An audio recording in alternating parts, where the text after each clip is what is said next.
దాదాపు 2-3 రోజుల నుంచి రగులుతున్న కేసు విజయవాడ కృష్ణలంక సిఐ వ్యవహారం మీద మొత్తానికి కేసు నమోదైంది. సాయికృష్ణ తల్లి విజయలక్ష్మి ఫిర్యాదుతోటి కేసు నమోదు చేశారు.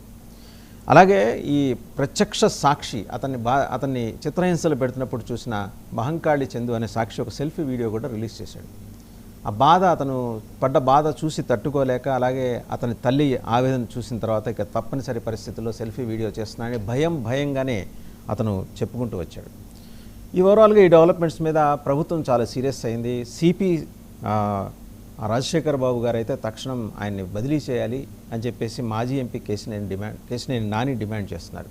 అంటే ఇక్కడ పొలిటికల్ టర్మాయిల్లోకి వెళ్ళిపోయింది. మరోపక్క కులం వచ్చేసింది. ఇక్కడ అర్జెంటుగా కులాన్ని వైసీపీ తీసుకొచ్చింది అనేది టీడీపీ కానీ జనసేన కానీ ఆరోపణ చేస్తూ వస్తున్న విషయం. బాధిత కుటుంబం అలాగే సిఐ ఇద్దరు ఒకే కులానికి చెందినవారు అనే అసలు కులం ప్రస్తావన ఎందుకు వచ్చిందనేది అర్థం కావట్లేదు. అతను నేరస్తుడు అనుకుందాం కాసేపు. 12 ఏళ్లకే నేరాలు చేయటం మొదలెట్టిన సాయికృష్ణ అంటే యాజ్ పర్ పోలీస్ క్లెయిమ్ ప్రకారం దాదాపు 30-40 కేసులు ఉన్నాయంట. మరి అతని పిన్ని ఆవిడ లాయర్ కనకదుర్గ గారు ఆవిడ చెప్తోంది 2 కేసులు ఉన్నాయి, అందులో ఒకటి పెండింగ్ వారెంట్. సో ఇంకేమైనా మీ దగ్గర ఉంటే చూపించండి అని ఆవిడ వచ్చారు. బాధాకరమైన విషయం, దురదృష్టకరమైన విషయం ఏంటంటే అతని కేసు టేకప్ చేయొద్దని బార్ కౌన్సిల్ నుంచి ఫోన్లు వచ్చినాయి చాలామంది లాయర్లకి. మరి అంత ఇంపార్టెంట్ కేసా? ఇతను ఏమన్నా డేగల్ సీన్ కన్నా అత్యంత ప్రమాదకరమైన నేరస్తుడు. డేగల్ సీన్ ఒక 2 దశాబ్దాల క్రితం గుంటూరులో హల్చల్ చేసిన ఒక నేరస్తున్నాడు. He was shot dead in an encounter. లేదా మనం ఈ ఉగ్రవాదులను అరెస్ట్ చేసి తీసుకెళ్తుంటారు, వాళ్ళకు కూడా స్పెషల్ లీవ్ పిటిషన్ వేసి సుప్రీంకోర్టులో ఆక్తారు. ప్రస్తుతం స్టే తెచ్చుకున్నాడు మరణశిక్ష మీద. అంతకన్నా పెద్ద నేరస్తుడా? ఓకే, అతను నేరం చేస్తుంటే ఖచ్చితంగా ఈ షుడ్ బి పనిష్డ్ ఆర్ ఈ should be dwelt as per the law. ఆయనకి ఎందుకో సహనం తక్కువైపోయింది. సరే, ప్రస్తుతం ఎవిడెన్స్లు మాయసా. ఎక్కడైనా ఏంటంటే అట్లీస్ట్ ఎన్కౌంటర్లు జరిగితే బాడీలు దొరుకుతాయి. ఇక్కడేంటి తన అస్థికలు కూడా కృష్ణానదిలో తీసుకెళ్ళి కలిపేశారట. ఎక్కడ ఇవన్నీ బయటకు వస్తాయని.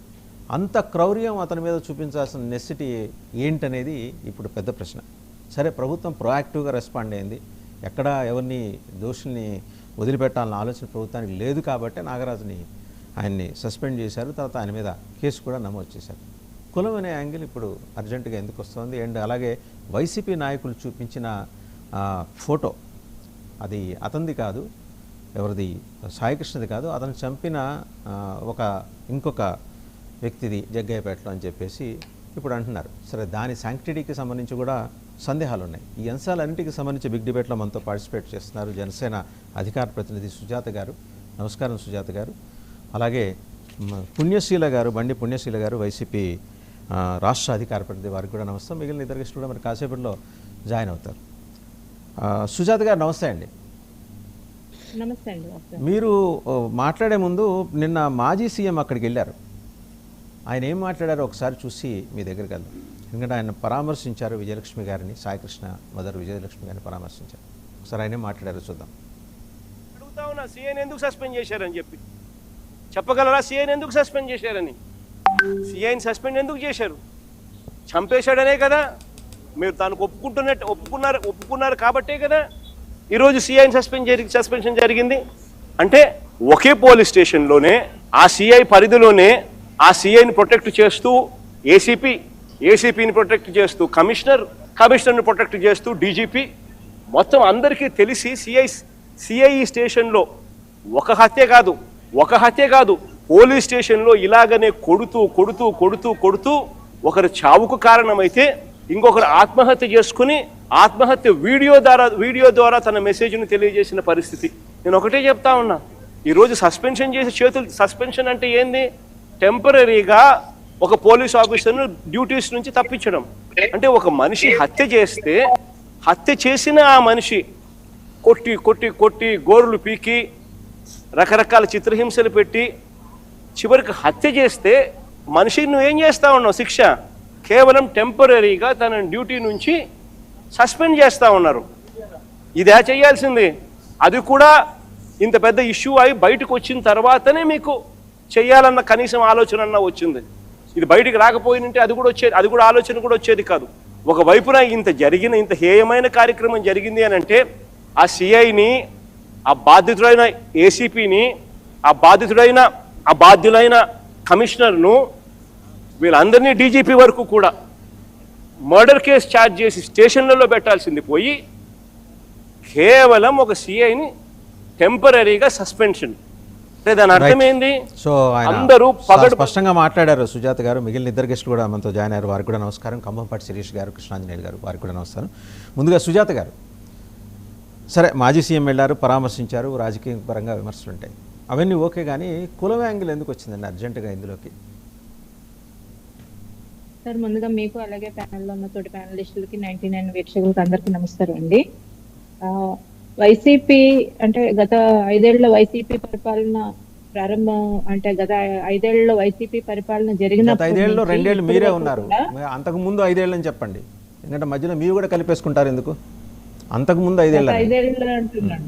గత 5 ఏళ్లలో ఇప్పుడు మనం చూసుకుంటే కనుక రాజకీయ సమీకరణాలు చూసుకున్నా, రాజకీయాలు జరిగిన ఈ తీరు చూసుకున్నా, ఒక బాధితుడు నిందితుడు అనడం మానేసి ప్రతి దానికి కూడా ఒక కులం కోణం తీసుకురావడం ఒక విచిత్రంగా అలవాటు అయిపోయింది సార్. ఇప్పుడు సాయికృష్ణ విషయంలో తీసుకుంటే కనుక మనం ఆర్టికల్ 21 ప్రకారం రైట్ టు లైఫ్ ఎవరికన్నా ఉంటుంది. ఈవెన్ క్రిమినల్ గా కన్విక్షన్ జరిగిన వ్యక్తికి కూడా రైట్ టు లైఫ్ అధికారం ఉంటుంది, ఆ హక్కు రాజ్యాంగం ఇచ్చింది. లాకప్ డెత్ చేసేయడం, ఏదైతే పోలీసులు అధికారాన్ని చేతుల్లోకి తీసుకుని చిత్రహింసలు పెట్టడం అన్నది ఎవరు కూడా దాన్ని ఆమోదించరు, ఎవరు కూడా దాన్ని ఈవెన్ మా ప్రభుత్వంలో జరిగినా కూడా ఎవరు కూడా మేము దాన్ని వెనకేసుకురాము. ఏదైతే ఉందో ఇప్పుడు జగన్మోహన్ రెడ్డి గారు అంటున్నారు సిఐని సస్పెన్షన్ చేశారు అని చేతులు దులిపేసుకున్నారని. ఇదే జగన్మోహన్ రెడ్డి గారు ఒకవేళ సిఐని సస్పెన్షన్ చేయకుండా ఉండుంటే కనుక ఈ మాట మార్చేవారు. ఖచ్చితంగా సిఐని కూడా మీరు కనీసం సస్పెండ్ చేయలేదు, మీరు విచారణ స్వేచ్ఛగా జరగాలంటే, పారదర్శకమైన విచారణ జరగాలంటే సిఐని విధుల్లోంచి తొలగించాలని ఇదే జగన్మోహన్ రెడ్డి గారు అంటారు. మరి మేము కూడా ఇప్పుడు ఒకవేళ అంటే జగన్మోహన్ రెడ్డి గారు అడుగుతారని సస్పెండ్ చేశారా? మామూలుగా మీకు ఉద్దేశం ఉందా ప్రభుత్వానికి సస్పెండ్ చేయాలని? సార్ జగన్మోహన్ రెడ్డి గారు చెప్పారున్నా, అంబటి రాంబాబు గారు చెప్పారున్నా జరగవు కదా సార్. ఆ మాట కూడా మీరే కదండి, ఆ మాట మీరే అంది, ఆయన అడుగుతారని సస్పెండ్ చేశామని.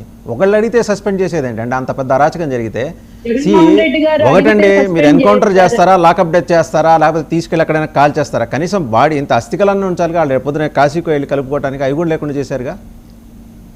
సార్ ఒక విషయం సార్, ఆ అబ్బాయి చనిపోయాడు అని అందరూ కన్ఫర్మ్ చేసేస్తున్నారు, కానీ దానికి ఇంకా ఎటువంటి ఆధారాలు దొరకలేదు. దాని మీద విచారణ జరుగుతుంది. ఈవెన్ ఒకవేళ అతను బతుకుండాలనే కోరుకుందాం, అందరూ కూడా చనిపోయాడని అంబటి రాంబాబు గారు ఎలా చెప్పేస్తున్నారండి? ఆయన ఏమైనా సిబిఐ అధికారా, సిఐడి అధికారా? ఆయన ఏమైనా విచారణ చేశారా? ఆయన దగ్గరుండి జరిగింది చూసినట్టు ఎలాగ స్టెప్ బై స్టెప్ చెప్పేస్తున్నారు. ముందు అంబటి రాంబాబు గారిని అరెస్ట్ చేసి విచారణ చేస్తే మేబీ ఈ కేసు తొందరగా సాల్వ్ అవుతుందేమో. ఎందుకంటే ఆయన చెప్తున్నారు గోర్లు పీకేశారు, చిత్రహింసలు పెట్టేశారు. ఒక తప్పుడు ఫోటోని తీసుకుని వచ్చి ఏదైతే ఈ సాయికృష్ణ మర్డర్ చేశారో అతని ఫోటో తీసుకుని వచ్చి ఇదే సాయికృష్ణ ఫోటో, ఇతన్ని చంపేశారు, లాకప్ లో డెత్ చేసేశారు, ఈయన 2 రోజుల శవాన్ని లాకప్ లోనే ఉంచేశారు, తర్వాత దుర్వాసన వస్తుందని మార్చురీకి తరలించారు, అక్కడి నుంచి తీసుకెళ్లి బాత్రూమ్ లో పెట్టారు, అక్కడి నుంచి తీసుకుని వచ్చి 2 పోలీస్ కానిస్టేబుల్ అంటే ఆయన్ని తీసుకుని శవాన్ని తీసుకుని బండి మీద కూర్చోబెట్టుకుని వెళ్లి దహనం చేసేసి ఆ అస్థికలను కూడా తీసుకుని వెళ్ళి నీళ్ళలో కలిపేశారంట. ఎంత మీరు దగ్గరుండి చూసినట్టు ఎలా చెప్తున్నారు అంబటి రాంబాబు గారు? మీ దగ్గరున్న ఆధారాలు ఏంటి?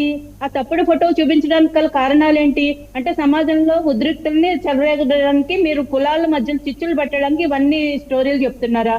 ఒకవేళ నిజంగా మీకు తెలుసుంటే మీ దగ్గరున్న ఆధారాలు తీసుకురండి, గవర్నమెంట్ దగ్గరకు తీసుకురండి. మేము ఏదైతే పారదర్శకంగా విచారణ చేస్తామంటున్నాం, ఏదైతే మేము వెనకేసుకు రావట్లేదు. ఇప్పుడు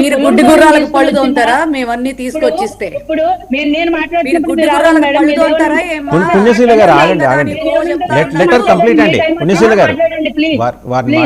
మీ టైం వచ్చినప్పుడు మీరు మాట్లాడండి. నేను ఇదే అడుగుతున్నా. ఇదే కులకోణం గతంలో గిద్దలూరులో వెంకయ్య నాయుడు అనే అబ్బాయిని జనసేన కార్యకర్తను చంపేసినప్పుడు ఈ కులం కోణం ఎందుకు మాట్లాడలేదు మీరు? రేపల్లలో అమర్నాథ్ గౌడ్ అనే అబ్బాయిని, 10 ఏళ్ల అబ్బాయిని పెట్రోల్ పోసి తగలబెట్టేసినప్పుడు ఏమైంది కులం కోణం? గుంటూరులో శ్యామ్ అనే వ్యక్తిని చంపేసినప్పుడు ఏమైంది కులం కోణం? ఇదే జగన్మోహన్ రెడ్డి గారి ప్రభుత్వంలో డ్రైవర్ సుబ్రహ్మణ్యాన్ని చంపేస్తే వాళ్ళ ఇంటికి వెళ్ళి పరామర్శించారా జగన్మోహన్ రెడ్డి గారు? ఒక దళితుడిని తీసుకొచ్చి శిరోమండలం చేస్తే ఆయన ఈ రోజు రాష్ట్రపతికి నేను నక్సలైట్ లో కలిసిపోతాను, నేను ఇక్కడ బతకలేనని అర్జీ పెట్టుకునే స్థాయికి వెళ్ళిందంటే ఆ రోజు మీరు మాట్లాడదాం. కానీ ఈ విషయం చెప్పండి ముందర, ఈ విషయం ఇప్పుడు మీరు ఇంకా ఒక్క నిమిషం సుజాత గారు, ఒక్క నిమిషం, హ్యావ్ సమ్ పేషెన్స్. మీరు ఇంకా నమ్ముతున్నారు అబ్బాయి బతికే ఉన్నాడని? సార్ రుజువులు ఏమీ లేకుండా ఎలా చనిపోయాడని అనుకుంటాం సార్. మనం హోప్ మనం బతకాలి, ఆ అబ్బాయి బతకాలనే కోరుకుందాం ప్రతి ఒక్కళ్ళు. ఇప్పుడు చనిపోయాడు అని ఎలా రూఢీ చేసేస్తాం? మనం ఏమి ఆ అబ్బాయి కన్న తల్లి కన్నా మనకు ఎక్కువ తెలుసా అండి ఆ పెయిన్? యాజ్ ఎ మదర్ మీరు కూడా ఒక తల్లే, ఒక కన్న తల్లి కన్నా ఎక్కువ ఆ పెయిన్ మిగిలిన వాళ్ళకి తెలుస్తుందా? సార్ ఒక మాతృమూర్తి స్థానంలో ఉండి ఆలోచించవలసింది చనిపోయాడు అని అనకూడదు సార్. ఇప్పుడు ఎవరైనా తప్పిపోయిన వాళ్ళు ఉంటారు, వాళ్ళు చనిపోయారని తప్పు మాట్లాడుతున్నారంటారు. అయితే ఆవిడ విజయలక్ష్మి గారు తప్పు మాట్లాడుతున్నారంటారు, వాళ్ళ అబ్బాయిని చంపేశారనే తప్పుడు ఆరోపణ చేస్తున్నారు. అబ్బాయిని చంపేశారు అంటే పోలీసుల దగ్గర నుంచి ఆవిడకి వచ్చిన మరి వాళ్ళ దగ్గర నుంచి తీసుకున్న ఆధారాలు ఏమున్నాయో ఆవిడ కూడా బయట పెట్టాలి. చనిపోయాడు అని ఎవరిని మనం అనుకోకూడదు, బతుకుండాలని అనుకుందామని నేను అంటున్నా. ఎందుకంటే ఈ రోజు నిజంగా ఆయన ఏమైనా డెడ్ బాడీ దొరుకుంటేనో లేదంటే పోలీసు విచారణలో ఆయన చనిపోయాడని మనకి రుజువులు తెలిస్తేనో మనం చనిపోయాడని దాని ప్రకారం విచారణ చేయొచ్చు. కానీ ఈ రోజు ఆ అబ్బాయిని కులం కోణం తీసుకురావడం ఏంటి? ఈ విషయంలో నేను అడుగుతున్నా. ఇదే వైసీపీ సాక్షి పత్రికలో 2025లో రౌడీ షీటర్ అని ఈ అబ్బాయి గురించి పత్రికలో కథనాలు వచ్చినాయి. అదే సాక్షి ఈ రోజు కులం పేరుతో ఎందుకు రాస్తుంది? పైగా ఈ అబ్బాయి 26 ఏళ్ల వయసుకి 23 criminal cases, even POCSO case కూడా, ఒక మైనర్ బాలికని సామూహిక అత్యాచారం చేసిన కేసు కూడా ఈ అబ్బాయి మీద ఉంది. స్నేహితుడిని చంపేసి బీరుపాటులతో కొట్టి చంపేసిన కేసు కూడా ఈ అబ్బాయి మీద ఉంది. ఎన్ని కేసులు ఉన్నాయండి? ఒక్క నిమిషం, ఎన్ని కేసులు ఉన్నాయి ఈ అబ్బాయి మీద? నిన్న కూడా చదివానండి నేను చాలా చోట్ల, 23 కేసులు ఉన్నాయంట. ఇతనికి 24 ఏళ్ల వయసు అనుకుందాం. 12 ఏళ్లకే అతను తన నేర చరిత్రని చాలా పద్ధతిగా క్రమశిక్షణతో ప్రారంభించాడని చెప్పేసి రాసుకుంటూ వచ్చారు. మరి అంతకుముందు వైసీపీ ప్రభుత్వం ఉంది, మీ ప్రభుత్వం ఉంది, ఎందుకు అతన్ని జువైనల్ హోమ్కి పంపించేసి కరెక్షన్ మెకానిజం ఎందుకు ఇనిషియేట్ చేయలేదు? అన్ని కరుడుగట్టిన కేసులున్న ఒక నేరస్తుడిని అలా ఎలా వదిలేశారు? జువైనల్ హోమ్కి పంపించుంటే కరెక్షన్ అయ్యి ఉండేది కదా, అతనిలో సత్ప్రవర్తన వచ్చి ఆగస్టు 15కో జనవరి 26కో విడుదలయ్యేవాడు కదా, ఎందుకు చేయలేదు? సార్ అతని మీద ఉన్న కేసెస్ లో ఆల్రెడీ ఆయన జైలుకి వెళ్ళి, సరే ఆ అబ్బాయి మీద ఎన్ని కేసులు ఉన్నాయో ఆ అబ్బాయి పినతల్లి చెబుతుంది, ఒకసారి మీరు చూడండి. మీకు నాకు తెలియదు కానీ ఆమెకు తెలుసు కదా, పినతల్లికి తెలుసు కదా, కనకదుర్గ గారు లాయర్, హైకోర్టు న్యాయవాది, వారు చెప్తారు చూడండి ఒకసారి. మీరు నిజమైన కేసులు పెడితే ఈ కేసులన్నీ ఎందుకు కొట్టేశారు? సిఏ గారు చెప్పండి, పోలీస్ వారు చెప్పండి. అతనికి ఉన్నాయి 2 కేసులు, అందులో వారెంట్ మాత్రమే ఉంది. వారెంట్ పెండింగ్ ఉందనే తీసుకొచ్చారు. ఆ విషయంలోనే ఈ పిల్లని కృష్ణలంకకి తీసుకెళ్లారు. అతని ఫోన్ రైట్ అండి. ఒకసారి కంభంపాటి శిరీష గారి దగ్గరికి వెళ్దాం. నమస్తే మేడం శిరీష్ గారు.